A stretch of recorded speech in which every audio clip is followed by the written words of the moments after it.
Marwadi university మంచి భవిష్యత్తు కోసం తెలుగు విద్యార్థులు ఇష్టపడే యూనివర్సిటీ. కాల్ 9059052378 9059052379.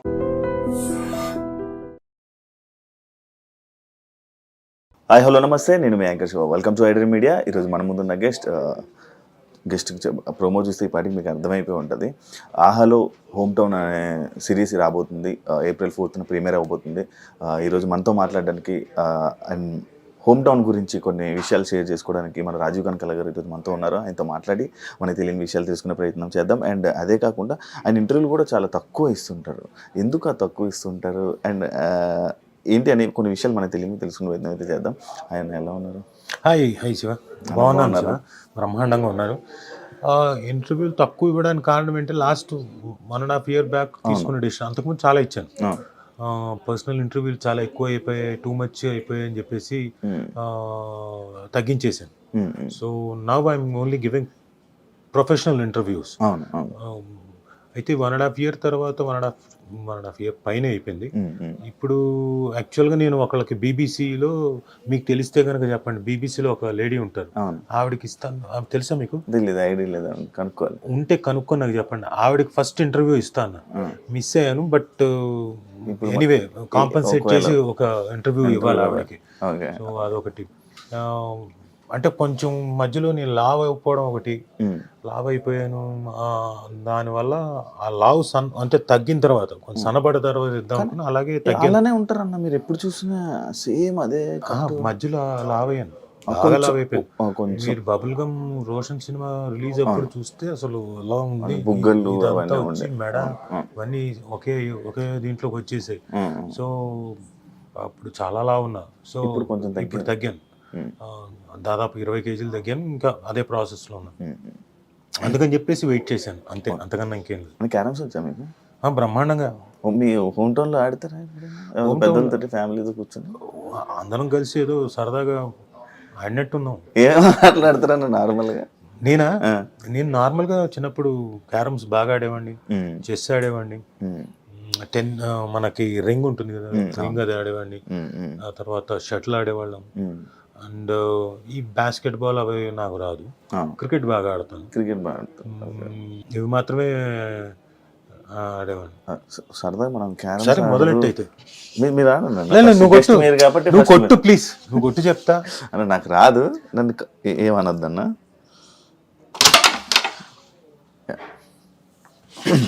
అన్న ఇప్పుడు హోమ్ టౌన్ చేశారు కదా, ఏమైనా మెమరీస్ గుర్తొచ్చాయా మీకు హోమ్ టౌన్ యూజ్ చేసినప్పుడు? అంటే హోమ్ టౌన్ చేసిన తర్వాత ఏమొచ్చిందంటే నాకు, అంటే నేను పుట్టి పెరిగింది ఇక్కడే. సో నా మెమరీస్ అంతా నా సంజీవ్ రెడ్డి నగరు, నా సాగర్ సొసైటీ, నా బంజారా హిల్స్, నా రోడ్ నెంబర్ 10 జూబిలీ హిల్స్, ఇటువైపే అన్ని ముడిపడి ఉంది నాదంతా. సరే మిగతాది చెన్నైలో నేను ఉన్న first LKG UKG first standard వరకు ఉన్నప్పుడు అంతగా గుర్తులేవు, కొద్దిగా లీలగా గుర్తున్నాయి మేమున్న ఇల్లు అవన్నీ. అప్పుడప్పుడు చెన్నైకి ఏదైనా షూటింగ్కి వెళ్తే ఊరికే ఆ లైన్కి వెళ్ళి చూసి వస్తాం. ఇప్పుడు నేనేంటంటే సంజీవ్ రెడ్డి నగర్కి వెళ్ళి B6F3కి మేమున్న మా పెద్దమ్మ వాళ్ళ ఇల్లు, మా పెద్దయ్య వాళ్ళ ఇల్లు, అక్కడికి వెళ్ళి, ఆ తర్వాత మా అత్త వాళ్ళ ఇల్లు అటువైపు ఉండేది, బల్కంపేట దాటిన తర్వాత అటు వెళ్ళి, ఇటువైపు సాగర్ సొసైటీ, బంజారా హిల్స్, అప్పుడు పెద్ద బిల్డింగ్ ఉండేది టవర్ హౌస్, అది ఇప్పుడు లేదు, నో మోర్, అది పెద్ద అయిపోయింది. అది మళ్ళీ సాగర్ సొసైటీ, మళ్ళీ రోడ్ నెంబర్ 10, ఇవన్నీ ఊరికే చూసుకొని వస్తాను. నా మెమరీస్ అన్ని ఇక్కడే. మా మదర్ది వచ్చి ప్రొద్దుటూరు, రాయలసీమ. వాళ్ళేమో 1950-51 టైంకి ఇక్కడికి మైగ్రేట్ అయిపోయారు. సో అక్కడ ఎవరు లేరు కాబట్టి అక్కడ ఏమీ లేదు, నో కనెక్షన్. మా నాన్నది యానాం. సో న్యాచురల్గా నాది యానామే కదా. తక్కువ కదన్నా? తక్కువ వెళ్ళడం. నేను బాటిల్ కూడా తక్కువ అంటారు రేట్. అబ్బా, నీకు ఇలాంటి విషయాలు తెలుసా? అంటుంటారు అన్న, ఎప్పుడు వెళ్ళే. తక్కువే, డెఫినెట్ గా తక్కువ, 30% ఏదో తక్కువ ఉంటుంది. న్యాచురల్ డీజిల్ కూడా తక్కువ ఉంటుంది. అది మాత్రం అడుగుతావు తక్కువ అని, మిగతా డీజిల్ గురించి అంటే ట్యాక్స్ తక్కువ. సో అక్కడికి చాలా తక్కువ సార్లు వెళ్ళొచ్చాను. బట్ ఆఫ్ లైట్ మా ఫాదర్ పోయిన తర్వాత వెళ్ళి రావడం జరుగుతుంది. అప్పుడప్పుడు అందరూ వచ్చి వాళ్ళని వాళ్ళు పరిచయం చేసుకొని చెప్తున్నారు. సో న్యాచురల్ ఇప్పుడు నా కనెక్షన్స్ పెంచుకోవాలి, వాళ్ళందరూ అంత ఆప్యాయంగా వచ్చి పలకరిస్తున్నప్పుడు నేను కూడా అప్పుడప్పుడు సంవత్సరానికి ఒకసారి 2 సార్లు వెళ్ళి వాళ్ళందరితో ఓ 2-3 రోజులు 4 రోజులు గడిపి రావాలి, అందరితో కలిసి రావాలని. హోమ్ టౌన్ చేసిన తర్వాత ఇంకా ఎక్కువ బలంగా పెరిగిపోయింది. అంటే రూట్స్ మర్చిపోకూడదు, వెళ్ళి రావాలి, ఒక 3 రోజులు 4 రోజులు కలిసి రావాలి, అలా స్పెండ్ చేసి రావాలి. ఎస్ డెఫినెట్గా వాళ్ళందరినీ కలిసి రావాలి. గోదావరి గట్టు మీద కూర్చొని వచ్చినా చాలు, మిగతా వాళ్ళందరూ కలిసి వచ్చినా రాకపోయినా సరదాగా గోదావరి గట్టు మీద కూర్చున్నా కానీ ఆ టైం ఆ గాలి, ఆ పచ్చని గాలి అది కొంచెం స్పెండ్ చేసి రావాలి. మిస్ అయ్యారు అవన్నీ డెఫినెట్గా అంతే.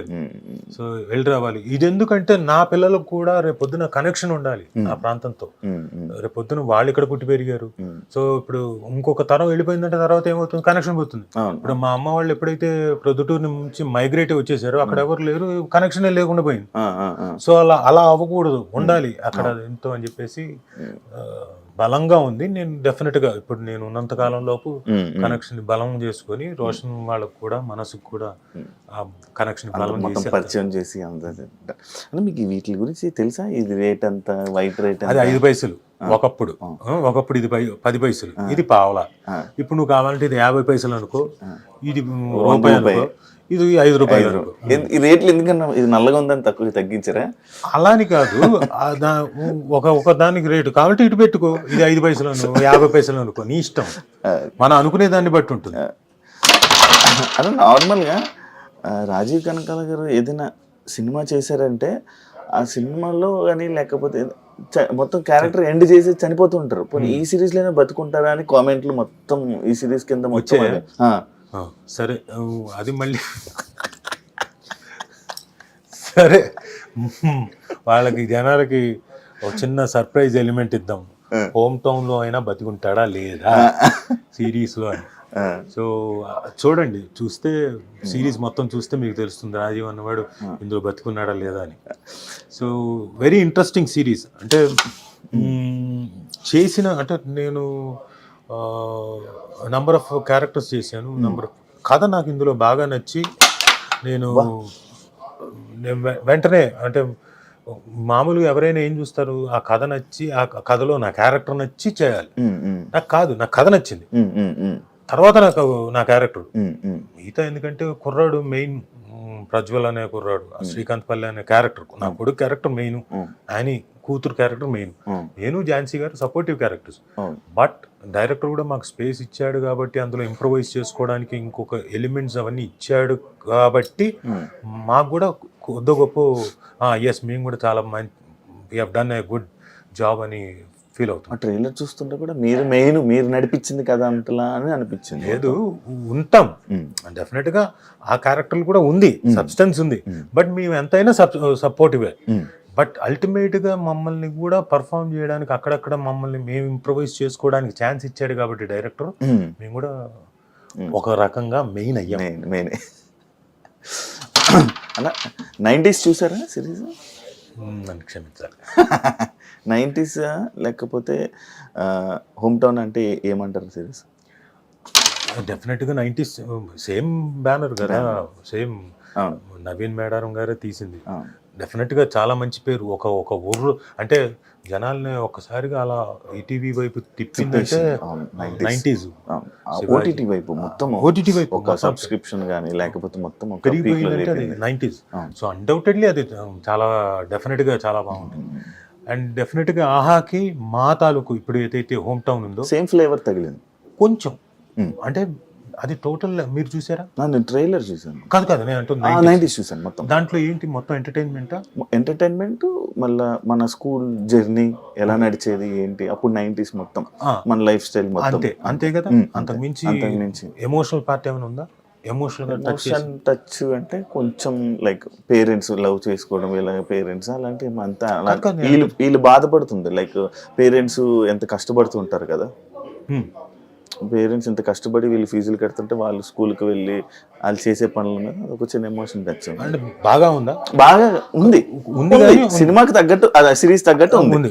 ఇందులో మా దాంట్లో ఏంటంటే మేము ఒక మెట్టు ఉంటాము గ్యారంటీగా అనడానికి ఏంటంటే ఇందులో ఎంటర్టైన్మెంట్ చాలా బాగుంటుంది. అదే మీరు అంటున్నట్టు 90s ఫ్లేవర్ అనుకోండి, టచ్ అయింది అనుకోండి, వాట్ ఎవర్ ఇట్ ఈస్. దాంతో పాటుగా ఎమోషనల్ సీక్వెన్స్లు, సీన్స్ డెఫినెట్గా ఒక 10 to 20, 30% ఎక్కువ ఉంటుంది ఓకే 90s కన్నా. ఓకే దొరికిన ఛాన్స్ అని అందరు యాక్టర్స్ చాలా బాగా చేశారు.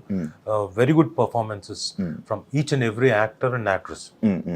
ఒకవైపు ఝాన్సీ గారు, ఇంకోవైపు యానీ, ఇంకోవైపు ప్రజ్వల్, సాయిరామ్ ఆ 90s లో చేసిన కుర్రాడు, అది అనిరుద్ధు, శ్రావ్య, ఇంకో అమ్మాయి హీరోయిన్, వీళ్ళు తర్వాత వేణుగోపాల్సాని, తర్వాత సత్యనారాయణ అని ఇంకొక ఆయన, వీళ్ళందరూ అంజీ, ఎవ్రీవన్ వాళ్ళకి ఇచ్చిన క్యారెక్టర్ని ఎవరు వదిలిపెట్టలేదు. వాళ్ళ పరిధిలో చాలా బాగా చేశారు. అన్న మేము డెఫినెట్గా 90s కన్నా ఒక 10%, 20% ఎక్కువ ఉంటామని ఫీలింగ్, మా ఫీలింగ్. ఉంది, కొంచెం డిఫరెంట్ అయితే ఉంది, చెప్పలేం అల్టిమేట్గా. నా ఫీలింగ్ అది. ఉంటామా లేదా అనేది అల్టిమేట్గా జనాలు చూసి వాళ్ళు చెప్తారు. అడుగుతున్నారు అన్న జనాలు, ఏంటి చాలా రోజుల తర్వాత మళ్ళీ కొంచెం టైం పట్టినట్టు ఉంది ఓటీటీ ప్లాట్ఫామ్లోకి, సిరీస్లోకి రావడానికి. నేను రావడానికి అలా ఏం అడగలేదు నన్ను. బట్ డెఫినెట్గా ఇప్పుడు అడుగుతారేమో, బికాస్ హోమ్ టౌన్ చూసిన తర్వాత అడుగుతారనే నమ్మకం అయితే నాకుంది. ఎందుకంటే డిఫరెంట్ క్యారెక్టర్ నేను పర్ఫామ్ చేయడానికి, అది చేయడం వల్ల నేను హోమ్ టౌన్ చేసేటప్పుడే లిటిల్ హార్ట్స్ అని ఇంకో సినిమా వచ్చింది నాకు. హోమ్ టౌన్ డైరెక్ట్ చేసిన అతను బైరాగి ఫిల్మ్స్ అని ఉన్నాయి, మన ఆదిత్య అని, ఆయన సినిమాలోకి నన్ను క్యాస్ట్ చేసుకున్నాడు. ఏది హోమ్ టౌన్ చూసి. హోమ్ టౌన్ లో షూటింగ్ జరుగుతున్న టైంలో బాగుంది. యాక్చువల్గా ఇంకో ఇంట్రెస్టింగ్ ఎలిమెంట్ చెప్పనా, 90s వచ్చింది ఫస్ట్ నాకు సుమకి, మా ఇద్దరి దగ్గరకు వచ్చింది. ఆ టైంలో అనుకోని కారణాల వల్ల ఏవో మాకు ఉన్న ప్రీ ఆక్యుపైడ్ దీనివల్ల చేయలేదు కదన్నా. మీ కాంబినేషన్ ఏం సుమా నేను సుమా గారు అంతకుముందు ఎప్పుడో చేసాం. ఇప్పుడు ఈ మధ్య ప్లానింగ్ ఉందా ఏమైనా సిరీస్ మీ అబ్బాయితో కలిపి? అలాంటిది ఏం లేదు, ఏమైనా వస్తే చూడాలి. మనకైతే యాక్చువల్లీ మీ అబ్బాయి సినిమాలో ఫాదర్ క్యారెక్టర్ బాగా పండింది అని చెప్పి మీరెందుకు అన్న చేయలేదు? అలా ఏం కాదు, అంటే ఆ టైంలో నేను బిజీగా ఉన్నాను ఏదో సినిమాలు చేసుకుంటూ. అండ్ వాళ్ళ క్యారెక్టర్కి వాళ్ళు సరిపోతే బాగుంటుందని ఆ డైరెక్టర్ ఫీల్ అయ్యారు. ఎందుకంటే ఇప్పుడు ఆల్ డిపెండ్స్ ఆన్ డైరెక్టర్ కదా. ఎలా ఇప్పుడు వాళ్ళకి తెలియదు నేను ఆ డైలెక్ట్ అంత బాగా మాట్లాడతాం లేదు తెలియదు కదా ఆ డైరెక్టర్. సో దానివల్ల న్యాచురల్గా అతను ఇదేమంటారు మన స్క్రూటినీకి వెళ్ళి ఆడిషన్స్లో వాళ్ళని సెలెక్ట్ చేసుకున్నారు. సో ఆ టైంలో అంటే ఆ క్యారెక్టర్కి తగ్గట్టుగా అనుకున్నారు. ఇప్పుడు ఫ్యామిలీ ఎమోషన్స్ సీరియస్ ఇది కొత్త జోనరా? నాకు అలా ఏం లేదు, ఇది అలాంటిదే ఇంచుమించు. ఒక family, middle class family, lower middle class family ఇంకా చెప్పాలంటే వాళ్ళకుండే చిన్న చిన్న ఆనందాలు, చిన్నవి కాదు పెద్ద కష్టాలను ఎలా సాల్వ్ చేసుకున్నారు, ఎలా బాధపడ్డారు, ఎలా దాన్ని సాల్వ్ చేసుకున్నారు, ఎలా ఉన్న దాంట్లో ఆనందంగా బ్రతికారు, ఎలా పెద్ద డ్రీమ్స్ ఉంటాయి, ఆ పెద్ద డ్రీమ్స్ ని సాధించడం కోసం తల్లిదండ్రులు ఎలా కష్టపడతారు పిల్లల కోసం, అల్టిమేట్ గా అది తీరుతాయా లేదా, ఆ డ్రీమ్స్ తీరుతాయా లేదా తల్లిదండ్రులకి. అలాగే ఈ పిల్లలు తల్లిదండ్రుల తాలూకు ఆ డ్రీమ్స్ ని లాగా తల్లిదండ్రుల తాలూకు డ్రీమ్స్ ని ఆ డ్రీమ్స్ కి వీళ్ళు కోఆపరేట్ చేస్తారా లేదా, మీ డ్రీమ్స్ మీదే మా డ్రీమ్స్ మావే అంటారా లేదా, ఇవన్నీ మీరు ఏప్రిల్ 4వ తారీఖున ఆహాలో ఖచ్చితంగా రిలీజ్ అవుతోంది. హోమ్ టౌన్ చూడండి, అప్పుడు తెలుస్తాయి మీకు అన్ని. అన్న బెండకాయ తింటే తెలివితేటలు వస్తే ఎంతవరకు అన్నా మీ స్టడీస్ మొత్తం? నేను BA theatre arts, MA theatre arts. బెండకాయ తినడం వల్ల అది నేను బెండకాయ తిన్నా తినకపోయినా అదే ఇన్ఎవిటబుల్గా నేను డిస్టింక్షన్లో పాస్ అవుతా ఆ సబ్జెక్టులు. మిగతా సబ్జెక్టులు అయితే నేను పాస్ అయ్యేవాడిని కాదు. ఎందుకంటే ఇంటర్ 10th అయిపోయింది, 10th ముక్కి మూలిగి ఫస్ట్ క్లాస్లో పాస్ అయిపోయాను. తర్వాత ఇంటర్మీడియట్ అది నేను తీసుకున్నదే సిఈసి గ్రూప్.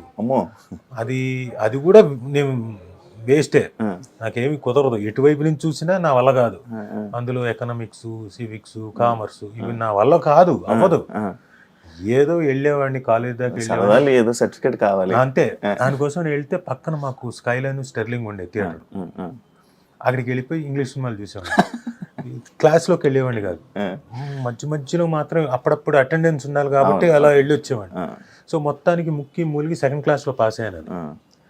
నా కోసమే అన్నట్టుగా తెలుగు యూనివర్సిటీలో first time BA theatre arts అనే కోర్స్ పెట్టారు. అంటే మామూలు ఎలాగైతే బిఏ ఉంటుందో అలాగే బిఏ థియేటర్ ఆర్ట్స్, థియేటర్కి సంబంధించి అంటే యాక్టింగ్, థియేటర్, దీనికి సంబంధించి దాంట్లో డిస్టింక్షన్. నాకు తెలిసిన సబ్జెక్ట్ కదా, నేను చిన్నప్పటి నుంచి అందులో కోరుకున్నది పుట్టి పెరిగింది, నేను అలవోకగా ఆడుకుంటూ తిరిగింది. సో కాబట్టి అందులో డిస్టింక్షన్లో పైగా నాకు స్కాలర్షిప్, ఆ 3 ఏళ్ళు బిఏ అయిపోయింది. ఆ తర్వాత మళ్ళీ ఎంఏ థియేటర్ ఆర్ట్స్ జాయిన్ అయ్యాను, అది కూడా నాకు డిస్టింక్షను. తర్వాత అయితే జాయిన్ అయ్యేటప్పుడు ఆ తర్వాత మళ్ళీ నేను ఫస్ట్ క్లాస్లోనే పాస్ అయ్యాను, డిస్టింక్షన్లో మంచి పర్సంటేజ్ వచ్చింది. నాకన్నా ఒక 2 ఉన్నారు, సతీష్ను రామ్మోహన్ హొలిగొండేను, వాళ్ళిద్దరూ నాకన్నా మంచి థియరీలో అవన్నీ బాగా రాసేవాళ్ళు, వాళ్ళకి ఎక్కువ మార్కులు వచ్చాయి. సో ఈ రెండిట్లో నా సబ్జెక్ట్ బెండకాయ నమ్ముతారా అన్నది తెలియదు. చిన్నప్పుడు అనేవాళ్ళు అంటే మీ పిల్లలు పెట్టారా? ఓ బోల్డంతా. మా అమ్మాయి అయితే బెండకాయ లేకపోతే తిందో. అది ఒక పెద్ద ఏంటంటే, నేను ప్రతిరోజు రోజు విడిచి రోజైనా కానీ దొండకాయ బెండకాయ, దొండకాయ బెండకాయ, బెండకాయ ఫ్రై, దొండకాయ ఫ్రై, దొండకాయ ఫ్రై, బెండకాయ ఫ్రై. నేను రోజు అరే మిగతా ఏం లేవా, ఉన్నాయి కదా, నేను అది మార్చు ఇది మార్చు లేదు, మనసుకి ఇది ఇష్టం కాబట్టి ఇది సరే. కానీ నాన్ వెజ్ తింటారా? ఎందుకు తింటాం. అదే ఎక్కువ బెండకాయ దొండకాయ కనబడింది, చికెన్ అట్లే కనబడలేదు. అంటే తను తిందు, పాప తిందు. దానికి ఎప్పుడు ఒకసారి 3 ఉంటే ఏదైనా ఉంటే తింటుంది, మాక్సిమం తిందు. అన్న ఈ సిరీస్ ఓకే చేయడానికి రీజన్ ఏమైనా బలమైన కారణం? చెప్తున్నా కథ ఫస్ట్ కథ నచ్చి దాంట్లోకి ఓకే. నాకు కూడా ఒక డెఫినెట్గా మళ్ళీ అంటే మధ్యలో నీ లావ్ అయిపోయింది చెప్పాను, ఒక 4 నెలలు మా నాన్న చెప్పిన మాటలు గుర్తొచ్చి, తిండి తినకపోతే ఎట్లారా, రుచులు తెలియకపోతే ఎలా తినాలి రుచులు అంటే, సర్లే జీవితంలో కష్టపడ్డాం, దెబ్బలు తిన్నాం, చాలా చేసాం, ఇంకా తిన్నాం అని చెప్పేసి నాకు ఇష్టమైనవన్నీ, పప్పుల దగ్గర నుంచి, కూరల దగ్గర నుంచి, నాన్ వెజ్ క్రీమాల దగ్గర నుంచి, రసాల దగ్గర నుంచి, చారుల దగ్గర నుంచి, నా ఇష్టం ఏవైతే ఉన్నాయో అన్నీ చేయించుకునేవాడిని. 1, 2, 3 వాయిలు పీకేవాడిని. ఆ తర్వాత అది అంత ఫుల్గా తినేవాడిని. మంచి ఫుడ్ అన్న, నేను బాగా ఫుడ్. అంటే అది కూడా తర్వాత అంటే మా నాన్న పోయిన దగ్గర నుంచి బాగా పెరిగింది. ఎందుకంటే ఆయన విపరీతమైన ఇష్టం. ఆయన పోకముందు కూడా 4 రోజుల ముందు కూడా నాకు కీమా కావాలి, బాగా బాగా వేయించి ఉండాలి, సరే. నాకు మిరియాల రసం కావాలి, ఓకే. నాకు ఐస్ క్రీమ్ కావాలి, అది ఇవ్వనని నేను, నాకు కావాలి, నాకు కావాల్సిన నువ్వు ఇవ్వనంటావేంటని. నాన్న తినకూడదు, షుగర్ ఉంది నీకు, ఏం పర్లేదు, నాకు కొంచెమే తింటాను, సరే అని వీళ్ళకి పని వాళ్ళకి చెప్పి కొంచెం ఇవ్వండి అని చెప్పి ఆయన ఫుడ్. ఆయన పోయిన తర్వాత ఏమనిపించిందంటే, అప్పుడు చెప్పేవాడు, ఒరే అంతా కష్టపడి చేసేది చివరాఖరికి వచ్చి రుచికరమైన ఫుడ్ తినడానికి, అది ఎంజాయ్ చేయడానికి నీ లైఫ్ నువ్వు పరిగెడుతున్నావు. ఆల్రెడీ పొద్దుటి నుంచి సాయంత్రం వరకు నువ్వు పరిగెడతావు, రాత్రి వరకు నీ ప్రొఫెషన్లో పొద్దున వెళ్తే రాత్రి అవుతుందో మరుసటి రోజు అవుతుందో తెలియదు, పరిగెడుతున్నావు, కష్టపడుతున్నావు, వెరీ గుడ్, చెయ్యి, కష్టపడాలి. మనిషి అన్న ప్రతి వాడు కష్టపడాల్సిందే, ఎవడి ప్రొఫెషన్లో వాడు కష్టపడాల్సిందే. ఈ రోజు కష్టపడ్డాం కదా అని చెప్పేసి రేపు కష్టపడకుండా ఉండలేము. పొద్దున మళ్ళీ తెల్లారిందా మళ్ళీ కష్టపడమే, వెళ్ళాలి, మళ్ళీ వెళ్ళి నీ పని నువ్వు చూసుకోవాలి. అయితే ఈ మధ్యలో మాత్రం నువ్వు తింటావు చూడు, అది కొంచెం ఎంజాయ్ చేసి తినడం నేర్చుకోరా, అవి మన రుచులురా, దాన్ని మనం ఎంజాయ్ చేయకపోతే ఇంకెందుకురా, చిన్నవేరా మనం ఎంజాయ్ చేసేది, ఫుడ్ ఇలాంటివే, పెద్ద పెద్దవి కాదు. సో ముందు ఆ చిన్న ఎంజాయ్మెంట్స్ తెలుసుకో. ఫుడ్ చాలా ఇది 6 రుచులు, నువ్వు ఎంజాయ్మెంట్ అది రుచులు తెలిస్తే కదా నువ్వు యాక్టింగ్ కూడా బాగా చేయగలుగుతావు, నవరసాలను కూడా బాగా పలికించగలుగుతావు. అంటే అవును కరెక్టే కదా, ఇంతకాలం పరిగెత్తాను, కడుపు మార్చుకున్నాను, ఏవో తినాల్సింది కూడా గబగబ మింగి వెళ్ళిపోయాను, కూర్చొని నమిలి మింగితే ఆ ఎంజాయ్మెంట్ వేరు కదా అనుకొని ఆయన పోయిన తర్వాత ఐ స్టార్టెడ్ బిజీ లైఫ్లో ఇంకంతే కదా, ఎప్పుడు తినేసి ఎప్పుడు వెళ్ళిపోదాం, ఇట్లా తీసుకొని 5 నిమిషాల్లో అయిపోయేది నా భోజనం. అది మార్చుకున్న స్టైల్. 20 ఫాస్ట్గా తినేయాలంటుంటారు కదా అన్న, తిండి దగ్గర 22 సార్లు 32 సార్లు నమలాలంటారు ఒక ముద్ద ఎవరైనా కానీ.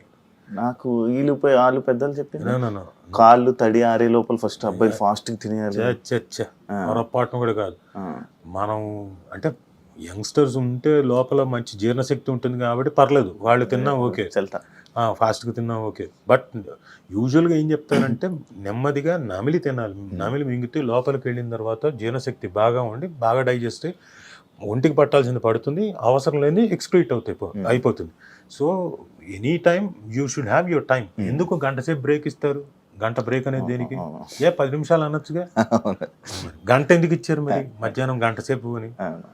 ఆ గంటలో మీరు at least you should take your 30 minutes time for eating. అది కూడా ఎలా? ఆ రుచుల్ని ఎంజాయ్ చేయకపోతే ఇంకెందుకు? ఏం తిన్నావురా, ఏం రుచి, అది ఏం రుచి, అది కారమా లేకపోతే పులుపా అనుకుంటూ డౌట్లు వస్తే ఎలా? తిన్నది ఎంజాయ్ చేయాలి, లాలాజలం మీకు నోరు ఊరాలి మీరు తినేటప్పుడు, మీరు అది ఆస్వాదించాలి. సో ఇవన్నీ గుర్తుకొచ్చి నేను నా టైంలో ఫుల్గా ఒక 4 నెలలు ఫుల్గా తిన్నాను. నైట్ టైం ఐస్ క్రీమ్లు కానివ్వండి, నా స్వీట్లు, ఎవ్రీడే స్వీట్లు 1/2 kg తినేవాడు. స్వీట్ పిచ్చా అన్న మీకు? స్వీట్ అంటే స్వీట్ క్రేవింగ్స్ ఉండేది, బట్ ఆ టైంలో మాత్రం 1/2 kg తినేవాడిని. నైట్ మాత్రం నైట్ 1/2 kg. అలాగే ఐస్ క్రీమ్ తిన్నప్పుడు ఏం చేసేవాడిని అంటే 750 ml అంటే దాదాపుగా పావు లీటర్ అంటే కేజీకి 1/2 kg తక్కువ అలా తినేవాడిని. దాంతో ఏమైపోయానంటే 4 నెలలు 5 నెలల స్పాన్లోనే బాగా లావ్ అయిపోయాను. నాకు తెలియకుండా లావ్ అయిపోయాను. షుగర్స్ కదన్న ఫుల్. ఇప్పుడు సన్నగా అవుతున్నాం మళ్ళీ కష్టపడి కడుపు మార్చుకొని. కానీ అలా అని చెప్పేసి రుచుల్ని మిస్ అవ్వట్లేదు, ఆ రుచుల్ని ఎంజాయ్ చేస్తూనే కొంచెం ఎంజాయ్ చేస్తూనే అలా కోట శ్రీనివాసరావు గారు లాగా కోడి ఎక్కడ పెట్టుకొని అట్లా కొంచెం దాన్ని ఆ రుచిని మళ్ళీ ఆస్వాదిస్తూ తింటున్నా. అన్న రాజీవ్ కనకాల గారికి తెలియని మేకర్ లేరు, అలాంటిది ఎందుకు ఫుల్ లెంత్ రోల్స్ అనేది ఉండవు అనేది ఈ మధ్య కాలంలో అనేది ఒక క్వశ్చన్ ఉందన్న ఆడియన్స్కి ఎప్పుడు. అంటే నేను ఎప్పుడు వెళ్ళి నాకు క్యారెక్టర్ కావాలి, మీకు అది లేదు, అది కూడా నేను విన్నాను. అది ఒక విధంగా తప్పు నాది, ఎందుకంటే నాకు 100% తప్పే. See you have to be, మీరు ఎంచుకున్న ఫీల్డ్ ఏంటి? Acting, glamorous field, where rat రేస్లో మీరు ఉంటే తప్ప మీరు వెళ్ళి మిమ్మల్ని మీరు పిఆర్ చేసుకుంటూ మిమ్మల్ని మీరు పరిచయం చేసుకుంటూ నాకు వేషం ఇవ్వండి అని అడిగితే తప్ప రాని ఫీల్డ్. సరే లక్కీగా రాజీవ్ కనకాల లాంటి వాడికి వచ్చేసింది, అడగకుండానే వేషాలు వచ్చాయి. సరే నేను కూడా ఎవరిని అడగకుండా వస్తూనే ఉన్నాయి, గడిపేశాను. ఇప్పటిదాకా అడగలేదు. అయితే నేను ఇప్పుడు డిసైడ్ చేసుకున్నా, ఆఫ్టర్ మై 50th దగ్గర నుంచి డిసైడ్ చేసుకున్నా, వై నాట్ ఐ ఆస్క్. నాకు అల్లు అర్జున్ గారు ఒక మాట అన్నారు, ఎప్పుడు మేము సరైనోడు చేసేటప్పుడు చూసి, నేనేదో కోర్ట్ సీన్లో చేస్తున్నాను, పిలిచాడు దూరం నుంచి, ఫ్రెండ్స్ అని చెప్పండి. నాకు తెర మీద 10 మంది ఆర్టిస్టులు ఉన్నా 10 మంది ఉన్నా కానీ మీరు పర్ఫామ్ చేస్తుంటే మిమ్మల్నే చూడాలనిపిస్తుంది సార్, అలాంటి ఆర్టిస్ట్ సార్ మీరు ఎందుకు, సేమ్ క్వశ్చన్, మీరు ఎందుకు ఎక్కువగా కనపట్లేదు, చేయట్లేదు అంటే, నాకు ఎవరిని అడగడం ఇష్టం ఉండదండి, అడగలేదండి. సార్ అడగాలి సార్, అడగకపోతే ఎలాగా? మేము హీరోలు అయ్యండి మా పద్ధతిలో మేము ఒకటి అంటాం, కలిసి చేద్దాం బ్రదర్ అంటాం, మీరు కూడా అలాగే చెప్పండి, కలిసి చేద్దాం, ఏదైనా ఉంటే చూద్దాం అని చెప్పేసి అడగండి, తప్పులేదని. అయితే అది నేను ఆ రోజున ఓకే అనుకున్నాను, బట్ ఎందుకు అడగడం అని చెప్పేసి అనుకున్నాం, వదిలేశాను. బట్ నా తప్పు కాదనిపిస్తోంది, నన్ను డెఫినెట్గా ఐ విల్ అప్రోచ్ పీపుల్, ఏదైనా ఉంటే చేద్దాం అని చెప్పడానికి. ఎందుకంటే నేను కూడా ఫిట్గా ఉండాలి కదా, అందుకని సన్నగా అయ్యాను, ఇంకా సన్నగా అవ్వాలి. ఇంకొక 2 months తర్వాత దెన్ ఐ విల్ అప్రోచ్. అని మీరు ఒకవేళ అడిగితే ఆపర్చునిటీస్ ఎవరైనా అడగాలని అనుకుంటే హీరోస్ని అడుగుతారా, డైరెక్టర్లను అడుగుతారా? హీరోల్ని అడగను. అడగరా? హీరోలను అడగను, ఏదైనా ఉంటే డైరెక్టర్లను అడగాలి, లేకపోతే ప్రొడ్యూసర్లను అడగాలి, అంతే. ఎందుకంటే మీకు హీరోస్తో బాగా పరిచయం కదా, అందరూ పరిచయం, అదే చాలా మంచి పరిచయం. హీరోస్ని అడగదు, ఎందుకంటే ఫ్రెండ్షిప్ వేరు, ప్రొఫెషన్ వేరు. అవును. నేను ఏమైనా నాకున్న దీనికి నేను ఎవరిని అడగాలి, జాబ్ ఇచ్చేవాళ్ళని అడగాలి, అది డైరెక్టర్ లేకపోతే ప్రొడ్యూసర్. ఎందుకో వాళ్ళు కదా, వాళ్ళిద్దరిని అడుగుతాను. నాకు ఒకసారి ఒక యాక్టర్ అన్నారన్న, అదే సేమ్ ఇందాక పాయింటే, రాజీవ్ కనకాల గారికి ఎలా బతకాలో తెలీదు మన ఇండస్ట్రీలో, ఎవరిని వెళ్ళి నోరిచ్చి ఏది అడగరు, అందువల్లే రాజీవ్ కనకాల గారు స్టిల్ ఇప్పుడు అలానే ఉండిపోయారు. నేను అలాగే ఉండిపోవడానికి ఏం లేదు, నేను బాగానే ఉన్నా. అందరూ ఏమనుకుంటున్నా అంటే నేను అలాగే ఉండిపోయాను.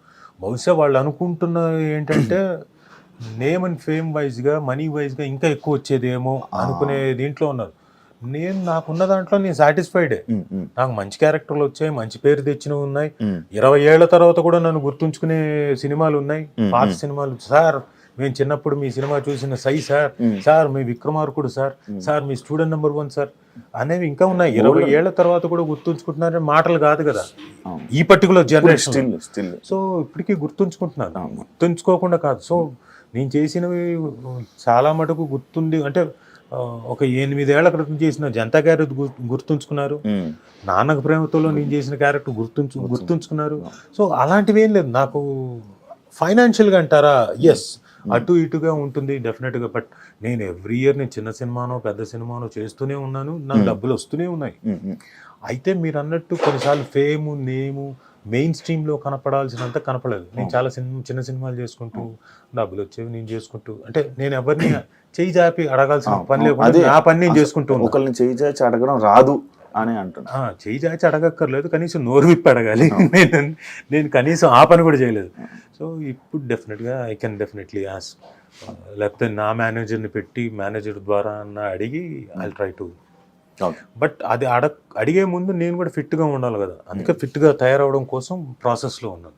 సుమా గారు లేకపోతే రాజీవ్ కళ గారి లైఫ్ ఇలా ఉండేదా అనేది ఒక క్వశ్చన్ మార్క్ మీరు ఏమైనా ఆన్సర్ చేయాలనుకుంటారా? ఎలా ఉండేది? ఇంతకన్నా బాగుండేదేమో, ఇంతకంటే దారుణంగా ఉండేదేమో. 2 పాసిబిలిటీస్ ఉన్నాయి కదా. అది ఏంటి, ఎలా ఉండేదని మనం చెప్పలేము. ఇంతకన్నా దారుణంగా ఉండి ఉండొచ్చు, ఇంతకన్నా చాలా బాగుండి ఉండొచ్చు. 2 పాసిబిలిటీసే. ఒకటి మీరు అర్థం చేసుకోవాల్సింది ఏంటంటే, సుమా కనకాల గారు నా లైఫ్లోకి రాకముందు నుంచి రాజీవ్ కనకాల అన్నవాడు యాక్ట్ చేస్తున్నాడు. రాజీవ్ కనకాల అన్నవాడు ఎప్పటి నుంచి యాక్ట్ చేస్తున్నాడు? వాడు చిన్నప్పటి నుంచి యాక్ట్ చేస్తున్నాడు. ఎప్పుడు వాడికి 6 ఏళ్ల వయసు నుంచి యాక్ట్ చేస్తున్నాడు. టెలివిజన్ అన్నది పుట్టిన దగ్గర నుంచి ఆల్మోస్ట్ ఆల్ 1981 అన్న తర్వాత 81లో మా అమ్మతో పాటు మా అమ్మ యాక్ట్ చేయడానికి వస్తే దూరదర్శన్లో, సోమాజిగూడలో దూరదర్శన్ ఉండేది. అప్పుడు కూడా నేను ఆవిడతో అకంపెనీ చూసేవాడిని. నాటకాలు అవన్నీ ఆన్లైన్లో జరిగేవి, ఆన్లైన్ సెటప్లో 3 కెమెరాలతో. అవి చూసి ఆ తర్వాత 85లో ఎప్పుడైతే ధారావాహికాలు అనేవి ప్రారంభించారు, దాంట్లో అనగనగా ఒక శోభ అనే సీరియల్లో 7వ ఎపిసోడ్లో యాక్ట్ చేసిన వాడు. అంటే 85 నుంచి నేను యాక్ట్ చేస్తున్నాను. ఇది టెలివిజన్లో. సో మాకేం కూడా తెలియదు, బట్ పుట్టలేదు ఇంకా యాక్చువల్లీ. సో 40 ఏళ్ళు అయిపోయింది. సో నా జీవితం నేను చేస్తూనే ఉన్నాను, నేను ఎక్కడా ఆగలేదు. అప్పటి నుంచి ఇప్పటిదాకా చేస్తూనే, చచ్చు పుచ్చు వచ్చిందో, చిన్న సినిమానో పెద్ద సినిమానో, వాట్ ఎవర్ ఇట్ ఈస్, మంచి సినిమానో మంచి క్యారెక్టరు చెడ్డ క్యారెక్టరు, ఐ డోంట్ స్టాప్. నాకు ఇక్కడ లేదు అని లేదు. చిన్నప్పటి నుంచి మా నాన్న మాకు ఓన్ ప్రొడక్షన్ ఉండేది. ఓన్ ప్రొడక్షన్ మేము చాలా సీరియల్స్ ప్రొడ్యూస్ చేసాము. చాలా సీరియల్స్ దాంట్లో మేము ప్రొడ్యూస్ చేసి దాంట్లో మేమే ప్రొడక్షన్లో మేమంతా పిల్లలం అందరం స్టూడెంట్స్ అందరూ కలిసి సర్వ్ చేసేవాళ్ళం ప్రొడక్షన్లో. అలాగే మేమంతా నాకు లైట్స్ యూనిట్ ఉండేది, నేను హ్యాండిల్ చేసేవాడిని, దాన్ని మోసేవాడిని, లైట్లు ఇవన్నీ పనులు చేస్తూ వచ్చినవాడిని. సో నా స్పాన్ వేరే స్పాన్. యాక్చువల్గా నా జోన్ వేరు, నా తాలూకు నేచర్ కానివ్వండి, నా ప్రదేశం కానివ్వండి అంతా వేరు. నాదంతా ఎంతసేపు ఇన్స్టిట్యూటు, మాకు యాక్టింగ్ ఇదే గోల. నాకు స్కూల్ అయిపోయి వస్తే నేను యాక్టింగ్ క్లాసుల్లోనే ఉండేవాడిని. ఏదైనా ప్రొడక్షన్ జరిగితే అది మానేసి ఈ పనుల్లోనే ఉండేవాడిని. So that is totally different. మీకు సుమ గారు గొడవలు అవుతాయి? చాలా బ్రహ్మాండంగా జరుగుతాయి. అవ్వకపోతే ఇంట్రెస్టింగ్గా ఉండదు. ఎప్పుడైనా భేదాభిప్రాయాలు వస్తూనే ఉంటాయి. అది ఇది చిన్న సందర్భాలే, చిన్న సందర్భాలు అన్నీ పెద్దవి కాదు, పెద్ద మ్యాటర్లు కాదు. కొన్నిసార్లు కొన్ని ఎలిమెంట్స్లో కొంచెం అది పెద్దది అవుతుంది తప్ప పెద్ద మ్యాటర్లు కాదు. పెద్ద మ్యాటర్లే అసలు మా మధ్యన అంతగా అసలు పట్టించుకోం. చిన్నవే అవి సడన్గా. జీవితం డబ్బు ఉంటే చాలా హ్యాపీగా గడిపేయచ్చు అని అంటుంటారు కదా, లైఫ్ అని గొడవలు ఏమీ అవసరం లేదు. తప్పదే. ఏది డబ్బు ఉంటే చాలా హ్యాపీగా ఉంటుంది లైఫ్. డబ్బు పెరిగే కొద్దీ గొడవలు ఎక్కువ అవుతాయి, అది చూస్తుండే. అదేంటన్నా? అవును, డబ్బు మీకు వచ్చే కొద్దీ బాగా పెరుగుతుంటుంది. ఎందుకంటే మనం కొన్నిసార్లు దుబారా ఖర్చు పెడతాం, లేకపోతే ఇది ఖర్చు పెట్టకూడని చోట ఖర్చు పెట్టేస్తాం, లేకపోతే డబ్బులు ఎక్కువ వచ్చేసాక కాబట్టి వ్యసనాలకు వెళ్ళిపోతాం, లేదా మనకి ఎక్కువ అయిపోయింది కాబట్టి మనకు ఇంట్లో వాళ్ళకి చెప్పకుండా ఎవరికో ఒకళ్ళకి మనకు నచ్చిన వాళ్ళకి దానాలు చేసేస్తాం. ఇవన్నీ చాలా డిస్టర్బెన్స్లు తీసుకొస్తాయి. డబ్బులు ఎక్కువ అయ్యాక అంతేగా, లేనప్పుడు మీరు ఇవేమీ చేయలేరు. ఉన్న దాంట్లో గంజో లేకపోతే చిన్న ఒక కూరతో రైస్ తిన్నాము, ఇవేగా పెట్టుకుంటారు. పెరిగే కొద్ది ప్రాబ్లమ్స్ వస్తాయి. అది నిజమే యాక్చువల్లీ. అందుకే మిడిల్ క్లాస్ లైఫ్ చాలా బెటర్ లైఫ్. అందుకే మీరు హోమ్ టౌన్ చూడండి, చాలా బాగా ఎంజాయ్ చేస్తారు. మిడిల్ క్లాస్ ఫ్యామిలీ, ఆ చిన్న చిన్న ఆనందాలు, ఫుడ్ కోసం ఫాదర్ మదర్ కష్టపడేది చిన్నది, అవును ఎక్కువ కాదు. ఫుడ్ దగ్గర ఆ పిల్లల్ని చదివించి ఇంకో చోటికి ఎక్కడికో పంపించాలనే ఆనందం, వాళ్ళకేదో ఎల్ఐసి కట్టడంలో చిన్నది, అది ఎక్కువ అమౌంట్ కూడా కాదు, ఎక్కువ మొత్తం డబ్బులు మొత్తం ఇవే చిన్న చిన్న ఆనందాలు. ఇవన్నీ ఎంత బాగుంటాయి ఒకసారి మీరు హోమ్ టౌన్ చూస్తే అర్థమవుతుంది. అది మీ లైఫ్లో అయిందన్నా ఎప్పుడైనా ఇలా మంత్లీ అయితే ఇన్ని ఖర్చులు ఉంటాయని ఇలా డివైడ్ చేసి అమ్మో పర్టికులర్ అలా ఎప్పుడైనా సిచ్యువేషన్ ఉందా?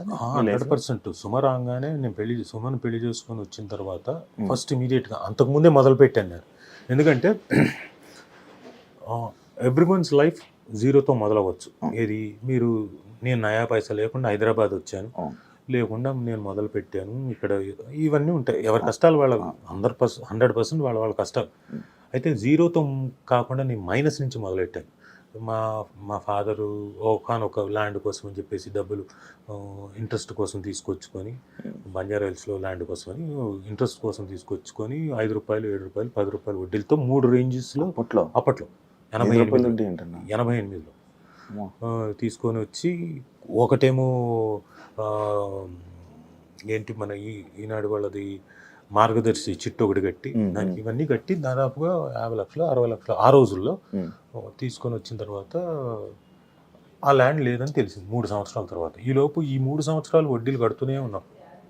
అసలు సంగతి దేవుడు ఎరుగు, ఓన్లీ వడ్డీలే ప్రతి నెల వచ్చినట్టు కట్టడం. సగం కట్టి ఉంటారు కానీ ఎక్కువ వడ్డీ ఇంట్రెస్ట్.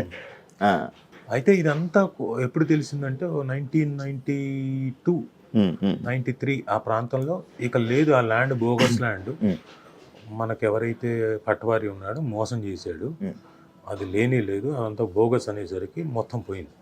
అయ్యో, డబ్బు పోయింది. ఇంకా మనం వడ్డీలు కట్టాలి, అసలు కట్టాలి, వడ్డీలు కట్టాలి. ఆ టైంలో ఏంటంటే మా అమ్మ ఒకరోజు ఇంట్లో ఫ్యామిలీ మెంబర్స్ మధ్యన గొడవ జరిగింది. నేను ఎక్కడో ఉన్న ఫోన్ చేసింది, రే జరుగుతాం గొడవ అంటే నేను ఇంటికి వచ్చాను, ఫాదర్ మీదకి ఎవరో మీద రాకపోతే చంపేస్తాను ఒక్కొక్కరిని మాట్లాడాము. అయిపోయిన తర్వాత మా అమ్మ ఎమోషనల్గా ఉండి, ఒరే మీ నాన్న ఇదిగా ఉన్నారా, ఆయన సూసైడ్ కూడా చేసుకుందాం అనుకున్నాడు అంటే, నేను మా నాన్న దగ్గరికి వెళ్ళి, నీకేమైనా పిచ్చెక్కిందా ఏంటిది, అమ్మ ఏదో చెప్పింది, ఏమైందని. ఏం లేదురా, భలే వాడివే సంపాదిస్తాం, నేను ఉన్నాను కదా, పదా ఏముంది ఇక్కడి నుంచి మొదలు పెడతాం, వస్తుంది గోల్డ్ అంత వస్తుంది, నేను సంపాదిస్తానని చెప్పేసి అప్పుడు వేసుకున్న లెక్కలు ఏమేమి ఉన్నాయి చెప్పని మొత్తం వేసుకొని, ఫలానా వడ్డీలు ఎంత కట్టాలి నెలకి, ఇప్పుడు ఇంటి రెంట్ ఎంత కట్టాలి, ఇంట్లో ఎంత ఇది చేయాలి, ఇన్స్టిట్యూట్ నుంచి ఎంత వస్తుంది, ఇవన్నీ లెక్కలు వేసుకొని మొదలు. అప్పటి నుంచి ఇంకా యాక్టింగ్, డైరెక్షన్లు, మా ఓన్ ప్రొడక్షన్లకి ఇది చేయడం, మేకప్లు వేయడం. అంటే ఖర్చులు తగ్గించుకోవాలిగా. ఓన్ ప్రొడక్షన్ చేసినప్పుడు మేకప్ వేసేవాడిని, డైరెక్షన్ చేసేవాడిని, ఇవన్నీ కూడా ప్రొడక్షన్ మేనేజర్ జాబ్ కూడా చేసేవాడిని. అన్నీ చేసుకొని ఖర్చులు తగ్గించుకుంటూ అలా కొంత క్లియర్ చేసుకుంటూ, సుమో వచ్చిన తర్వాత ఆవిడ కూడా జాయిన్ అయ్యి, ఆవిడకి కూడా చెప్పి ఇదిగో నా ప్రాబ్లమ్స్ ఇవి ఉన్నాయి. అప్పటికి ఆల్మోస్ట్ అది సగం అయిపోయింది. ఈవిడ వచ్చింది ఈజీగా ఉన్నాయంటే ఆవిడ కూడా జాయిన్ అయ్యి, మిగతా ఆవిడ నేను కలిసాం కాబట్టి ఆ మిగతా సగంలో కూడా పాల్పంచుకొని క్లియర్ చేసుకుంటూ వచ్చి మెల్లగా జీరో నుంచి కొంచెం ప్లస్లోకి వచ్చి లైఫ్ అలా హ్యాపీగా ముందుకు సాగిస్తుంది. అలా బబుల్ గమ్ మూవీకి ఎంత బడ్జెట్ అయింది, ఎంత లాస్ అయ్యారు ఏమన్నా అబ్బాయి సినిమా? లాసే అంటే ఎంత అయింది ఏంటన్నది నాకు క్లియర్గా తెలియదు, బట్ ఫైనాన్షియల్గా డెఫినెట్గా లాస్ అయ్యారు, 100% లాస్. అంటే కొంత మన ఓటీటీ ద్వారా వచ్చింది, కొంత శాటిలైట్ ద్వారా వచ్చింది తప్ప, మ్యూజిక్ మీద వచ్చిన అమౌంట్ తప్ప దాదాపు చాలా పోయింది. మీదే మొత్తం ప్రొడ్యూసింగ్ మీదే కదా. రోషన్ కెరీర్ విషయంలో ఎలాంటి జాగ్రత్తలు తీసుకుంటున్నారు అన్న? చెప్పాం కదా, మేము ఫస్ట్ సినిమానే ప్రొడ్యూస్ చేసాము. అవును అవును. సో బ్యానర్ వేరే అంటే మా అత్తగారి పేరు మీద పెట్టిన వి టుక్ ఎవ్రీ కేర్. లక్కీగా ఆ cinema though it failed subject వైజ్గా ఏవో కొన్ని చిన్న చిన్న లోటుపాట్లు ఉన్నా రోషన్కి చాలా మంచి పేరు వచ్చింది. అవును. పర్ఫామ్ బాగా చేశాడు. ఫస్ట్ సినిమా మాటల విషయంలో కూడా మనోడు మంచిగా స్టేజ్ మీద మాట్లాడేది. ఫస్ట్ సినిమా లాగా చేయలేదు, బాగా పర్ఫామ్ చేశాడు, ఈ పేరు సంపాదించున్నాడు. ఆ సినిమా తర్వాత రోషన్కి దాదాపు 70 నుంచి 80 100 కథలు విన్నాడు. 1 year అన్ని స్టోరీస్ విన్నాడు. వచ్చాయి. నాకు వినడం సంగతి దేవుడు ఎరుగు, వచ్చాయి అంటున్నాం. అదే కదా, అంటే వాళ్ళు ఒక ఓకే కుర్రాడు కొంచెం ప్రాస్పెక్టివ్ అనుకుంటేనే కదా వస్తారు ఎవరైనా చెప్పడానికి. అలా వచ్చి పాపం కథలు చెప్పారు. సో ఈ సందర్భంగా వచ్చి కథలు చెప్పిన ప్రతి ఒక్క డైరెక్టర్కి రైటర్కి చాలా చాలా థ్యాంక్స్. అంటే వాళ్ళకి అనిపించి వచ్చి రోషన్కి కథలు చెప్పి డెఫినెట్గా మీ అందరి కథలు మెటీరియలైజ్ అవ్వాలని నేను మనస్ఫూర్తి కోరుకుంటున్నా. ఐ డ్రీమ్ సాక్షిగా నాకు అది ఆనందం అనిపించింది. So Roshan was successful. తర్వాత ఇప్పుడు వాడు హీస్ బీన్ సెలెక్టివ్ కొన్ని, ఎందుకంటే అంతకుముందు జరిగినట్టు జరగకూడదన్న ఉద్దేశంతో హీస్ సెలెక్టివ్. ఇంకా మిగతాది ఇంకా తను కూడా తన బాడీని మిగతా హార్స్ రైడింగ్లు ఇవన్నీ కూడా కాన్స్టెంట్గా నేర్చుకుంటున్నాడు. మనోడికి ఇష్టమా అన్న సినిమాలు? మీరు విపరీతం, నేనేం ఫోర్స్ చేయలేదు. నాకన్నా విపరీతం వాడికే ఇష్టం సినిమా. వాడు లీస్టాస్బర్గ్కి వెళ్ళి నేర్చుకున్నాడు యాక్టింగ్, అమెరికా వెళ్ళక ముందు వాళ్ళ తాత దగ్గర నేర్చుకున్నాడు ఒక 2 months 1.5 month 2 months, అది కరెక్ట్ గుర్తులేదు. సో అదొకటి. తర్వాత ఇక్కడికి వచ్చి పాండిచేరిలో ఆదిశక్తి దగ్గర వెళ్ళి ఒక 40 రోజులు ఏదో నేర్చుకున్నాడు. డిఫరెన్స్ ఏంటన్నా నేర్చుకునే యాక్టింగ్కి నేర్చుకోలేని యాక్టింగ్? ఏం లేదు, ఇప్పుడు మీరు నేర్చుకొని వచ్చారనుకోండి జాబ్ వెంటనే వస్తుంది కదా, సర్టిఫికేట్ ఉంటుంది, జాబ్ వెంటనే వస్తుంది. లేదంటే కూడా మీకు జాబ్ వస్తుంది, కాకపోతే ఆ జాబ్లోకి మీరు రావాలంటే ఎంతకాలం పడుతుంది? సెట్ అవ్వడం ఒక 5 ఏళ్ళు 10 ఏళ్ళు పడుతుంది. ఏది జాబ్ నేర్చుకుంటారు, వస్తుంది, 10 ఏళ్ళు పడుతుంది. కాకపోతే ఇప్పుడు సర్టిఫికేట్ ఉంది కాబట్టి ఇదిగో ఈ జాబ్లోకి మేనేజర్గా వెంటనే పోస్టింగ్ వస్తుంది. అంతే అంతే తేడా. కాకపోతే ఇందులో నేర్చుకున్నప్పుడు ఏంటంటే మెళుకువలన్నీ మీరు ఇక్కడికి వచ్చి సెట్ ముందు కెమెరా ముందు నేర్చుకోరు. ఆ ఇన్స్టిట్యూషన్లో అక్కడ నేర్చేసుకుంటారు ముందు, అన్ని రెడీగా ఉంటారు. ఇప్పుడు యుద్ధానికి వచ్చేటప్పుడు ఏం చేయాలి? ఎవడైనా మొత్తం రెడీ చేసుకుని యుద్ధం తాలూకు ఏదైనా మొత్తం అన్ని రెడీ మనం అంతా ఫిజికల్ గా ఫిట్ గా ఉండి యుద్ధం తాలూకు బోజ్ ఏంటి, ఆరోజ్ ఏంటి, మనకున్న అస్త్రాలు ఏంటి, ఇవన్నీ తెలుసుకొని వస్తే యుద్ధం చేయగలుగుతాడు. లేకపోతే ఏం చేస్తాడు? ఆ అస్త్రాలన్నీ అందించాలి పక్క నుండి. సో ఎవరైనా వచ్చేటప్పుడు నేర్చుకొని వచ్చినప్పుడు చాలా ఈజీ అవుతుంది. అక్కడికి వచ్చి కెమెరా ముందు డైరెక్టర్ తిట్టి లేకపోతే డైరెక్టర్ కింద మీద పడి నేర్పించి ఇలాంటివి కాకుండా ఈజీగా మీరు ఫాస్ట్ గ్రోత్ ఉంటుంది. జూనియర్ ఎన్టీఆర్ గారికి మీకు మంచి పరిచయం ఇది ఉందన్న. ఆయన అభిమానులు కలిసి కూడా అభిమానులతో ఇంటరాక్షన్ అయ్యి కూడా చాలా ఇయర్స్ అవుతుంది. ఎవరు? జూనియర్ ఎన్టీఆర్ గారు. ఆయన ఇంటరాక్ట్ అభిమానులు ఆయన గురించి ఏమైనా కొన్ని మాటలు మీరు చెప్తారా? కానీ నేను ప్రత్యేకంగా నేను కాంప్లిమెంట్ చేయాల్సిన అవసరం లేదు. ఫ్రెండ్స్ కదా, ఫ్రెండ్స్గా ఒకటి చెప్తా. Is a great actor, proven that. చిన్నప్పుడే ప్రూవ్ చేసుకున్నాడు, అతి చిన్న వయసులోనే. గ్రేట్ డాన్సర్, అద్భుతంగా డాన్స్ చేస్తాడు. ఆ కూచిపూడి అన్నది చాలా హెల్ప్ తనకి. ఏమీ ప్రాక్టీస్ చేయడు, ఏం చేయడు, అలా వచ్చి గబగబా చూసి అనుకుని గబగబా చేసేసి టేక్ అంటాడు, చేసేసి వెళ్ళిపోతాడు. సో ఫైట్లు కూడా ఇప్పుడు ఇవి చేయగలిగిన అవి తెలుసు కాబట్టి చేస్తాడు. డాన్స్ ఫైట్లు తెలియదు కదా, కానీ ఫైట్లు కూడా ఫైట్ మాస్టర్ చేసేటప్పుడు అవన్నీ చూసి వాళ్ళు చెప్పింది గ్రహించి వెంటనే, అదేం ప్రాక్టీస్ చేయలేదు తను, అప్పటికప్పుడు ప్రాక్టీస్ చేసుకొని ఆ విగరు, ఇంకోటి ఆ స్ట్రెచ్లు కానివ్వండి, ఆ ఫాల్స్ కానీ అక్కడికక్కడ నేర్చుకొని చాలా అద్భుతంగా చేస్తాడు. తీసుకునే శక్తి ఎక్కువ, బాగా గ్రహించే శక్తి ఎక్కువ. మీరు ఎలాంటి వాడు అంటే, ఇప్పుడు దుర్యోధనుడు కనుక మనకు ఎదురుగా ఉన్నాడు అనుకోండి, మిమ్మల్ని కౌగిలించుకుంటే మొత్తం లాక్కుంటాడంట కదా మీలోంచి శక్తి. అలా మీరు గనక ఉన్నారంటే మీలోంచి మొత్తం శక్తి లాక్కుంటాడు. మీలో ఉన్న విద్య అంతా అని లాగుతాడు. మమ్మీలో కన్నాళ్ళు వసులులాగా అని పిలుస్తాడు. సో చాలా ఏకసంతాగ్రహి, ప్లస్ చూస్తాడు ఎవరు ఏం చేస్తున్నారు ఏంటి, అబ్జర్వేషన్ ఎక్కువ. అండ్ ఆ అబ్జర్వేషన్ ఉంది కాబట్టే వెంటనే ప్రతిదీ ఈజీగా గ్రహించగలుగుతాడు. మీ ఇద్దరికి ఏమైనా గ్యాప్ వచ్చిందండి? గ్యాప్ ఏం లేదు, మా ఇద్దరు గ్యాప్ ఏంటి, గ్యాప్ అనుకుంటారు జనాలు. అనుకుంటున్నారా? అంటే పెళ్ళైన తర్వాత కూడా నేను పక్కనే ఉండాలి, నైట్ 12 గంటల వరకు ఉండాలంటే సాధ్యమా? అవును. ఒకప్పుడు మేమంటే తనకు పెళ్లి కాలేదు కాబట్టి ఫ్రెండ్స్ అందరం కూడా దాదాపుగా పని లేనప్పుడు, తనకు షూటింగ్ లేనప్పుడు వాళ్ళ ఇంటి దగ్గర అందరం కూర్చొని సరదాగా బిర్యానీలు తను వండింది తిని మాట్లాడుకోవడం, జోకులు వేసుకోవడం, పాటలు పాడుకోవడం. తన పాటలు అద్భుతంగా పాడతాడు, అలా అలవోక పాడతాడు. ఏ పాట అయినా సరే మొత్తం లిరిక్స్ గుర్తుంటాయి. ఇప్పుడు మనకు ఒక పాట గుర్తుందంటే ఓకే, ఇలా ఏదైనా వస్తుంటే అది పాడుతుంటాడు లిరిక్. ట్రిపుల్ ఆర్ సినిమా టైంలో మన కీరవాణి గారు కూడా చెప్పడం జరిగింది. ఆ జుమ్ముకు అది ఉంటుంది కదా, ఒక పాయింట్ మీద చెప్పి ఆ లైన్ గురించి చెప్తాను. నాకు ఈ పాయింట్ ఇలా నచ్చదని కూడా అంత పాయింట్ టు పాయింట్ చెప్తూ ఉంటారు సాంగ్స్ మీద. ఎవ్రీ లైన్ కూడా ఆయన వింటారు. హోమ్ టౌన్ గురించి ఏం చెప్తారన్న? ఎందుకు చూడాలి అని అంటే, ముందు హోమ్ టౌన్ అనేది హృదయంగా ఉంటుంది. ప్రతి వాళ్ళు వాళ్ళ జీవితానికి, వాళ్ళ హోమ్ టౌన్కి కనెక్ట్ అయిపోతారు. మనం ఎక్కడి నుంచో వచ్చి సిటీలో బతుకుతున్నాం. ఏది మన లైఫ్ ఇందాక చెప్పినట్టు పరిగెడుతున్నాము, నిద్రలు పోవట్లేదు, కష్టపడుతున్నాము అన్ని రకాలుగా. పండగలు వచ్చినప్పుడు, ఇంకోటి వచ్చినప్పుడు మనం మళ్ళీ మన ఊళ్ళకి వెళ్తున్నాం. ఆ ఒక్క 1 day 2 days మనం ఉండి వచ్చేస్తున్నాం. బట్ హోమ్ టౌన్ చూసిన తర్వాత ఏం చేస్తారంటే, అట్లీస్ట్ మనం సంవత్సరానికి 3 సార్లన్నా వెళ్ళి ఒక్కొక్క 3 రోజులు 4 రోజులైనా ఉండి మన హోమ్ టౌన్తో కనెక్ట్ అవుదాం, మనం అక్కడ గడిపోద్దాం అని ఫీల్ అవుతారు. ఎందుకంటే మన జ్ఞాపకాలు చాలా ఉంటాయి అక్కడ. చిన్ననాటి జ్ఞాపకాలు, ఫాదర్ మదర్ జ్ఞాపకాలు. ఇప్పుడు నాకు యానం పెద్ద కనెక్ట్ కాదు, నేను పుట్టి పెరగలేదు అక్కడ. కాకపోతే నేను ఎందుకు రీకనెక్ట్ అవ్వాలనుకుంటున్నా అంటే యానంకి, యానం ప్రజలందరికీ చెప్తున్నాను, ప్రజలందరికీ అక్కడ ఉన్న బంధుమిత్రులందరికీ చెప్తున్నాను, మళ్ళీ నేను వచ్చి అంటే వాళ్ళంతకు వాళ్ళు పాపం నన్ను పరిచయం చేసుకున్నారు కూడా. ఏదో పెళ్ళికి వెళ్తే, బాబు నేను మీ నాన్నగారి ఫ్రెండ్ పలానా ఇది అది, నాకు ఎంత ఆనందం అనిపించింది. అంటే వాళ్ళంతకు వాళ్ళు వచ్చి వాళ్ళకి ఉండొచ్చు కదా ఈగో.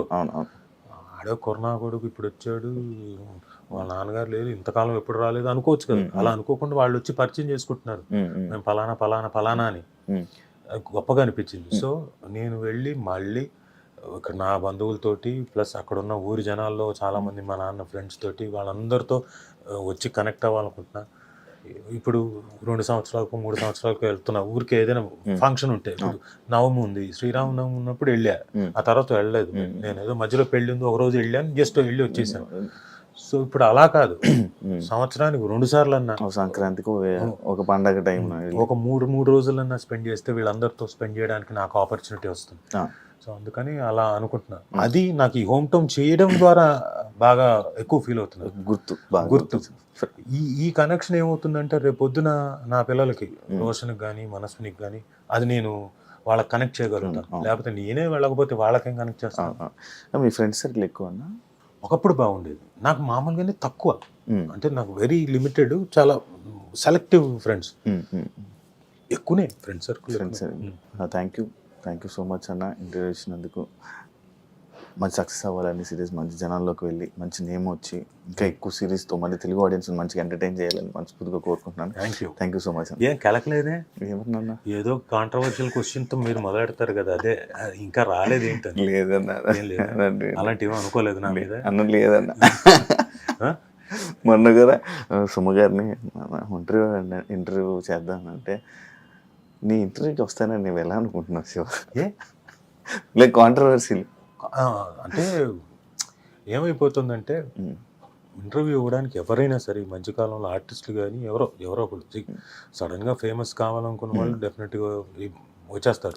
కాంట్రవర్షియల్ ఉన్నా ఏదైనా కష్టపడి పేరు సంపాదించుకున్న వాళ్ళకి కాంట్రవర్సీలోకి దిగిపోయారంటే పేరు పోతుంది అంతే కదా. ఎక్కడికి ఏ క్వశ్చన్ వస్తుందో, ఏమవుతుందో, ఇంత కష్టపడింది రేపు పొద్దున్న ఎవరి మీద రిఫ్లెక్ట్ అవుతుందో. నేను ఒక్కనే కాదు, నా ఫ్యామిలీ కూడా ఉంది, ఇట్లా ఇన్ని రకాలుగా ఉన్నాయి కాబట్టి ఇబ్బందులు పడతారు అంతే. అందరూ అనుకుంటారు కదా అలా కాదని. నేను మళ్ళీ అడుగుతావేమో, అడిగితే దానికి కూడా సమాధానం చెప్దామని. లేదు, అదే నడిపిద్దాం మెల్లి ప్రశాంతంగా కూల్గా కొత్త మెల్లగా మొదలెడదామని. Thank you so much. Thank you very much. Thank you. Nice interview. Thank you so much. చూసారు కదా ఇంటర్వ్యూ. ఇంకో గెస్ట్తో మళ్ళీ మీ ముందు కలుస్తే, అంతవరకు బాయ్.